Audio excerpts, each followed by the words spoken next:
সিরাজগঞ্জের সোলঙ্গায় সেনাবাহিনী ও র্যাবের সহায়তায় থানার কার্যক্রম শুরু করেছে পুলিশ।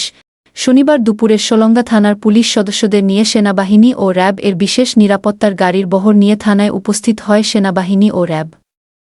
এ সময়ে সোলঙ্গা থানার ভারপ্রাপ্ত কর্মকর্তা এনামুল হক বলেন, কিছু অনাকাঙ্ক্ষিত ঘটনার কারণে সারা বাংলাদেশের বিভিন্ন জেলার ন্যায় আমাদের থানার কার্যক্রম বন্ধ ছিল।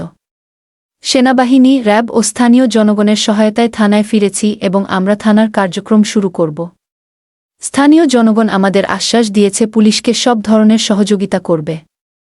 আমাদের ভিতরে এখন কোনো আতঙ্ক নেই। থানা প্রাঙ্গণে আগত ইচ্ছুক জনতা বলেন, বেশ কিছুদিন হলো আমরা নিরাপত্তাহীনতায় ভুগছিলাম। থানায় পুলিশ সদস্যদের আসাতে আমরা খুশি ও আনন্দিত। আশা করছি পুলিশ সামনের দিনগুলো ভালো কিছু করবে।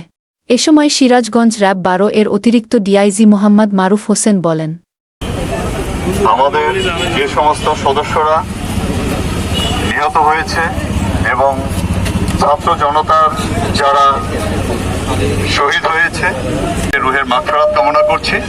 পাশাপাশি আমরা এই দেশকে পুনর্গঠনে সবাই মিলে একসাথে কাজ করব। এখানে দেশপ্রেমিক সেনাবাহিনীর ঊর্ধ্বতন কর্মকর্তারা আছে, র্যাবের ঊর্ধ্বতন কর্মকর্তারা আছে, পুলিশের ঊর্ধ্বতন কর্মকর্তারা আছে এবং স্থানীয় গণ্যমান্য নেতৃবৃন্দ আছে এবং বৈষম্য বিরোধী ছাত্র আন্দোলনের নেতৃবৃন্দ আছে, বিভিন্ন রাজনৈতিক দলের নেতৃবৃন্দ আছে।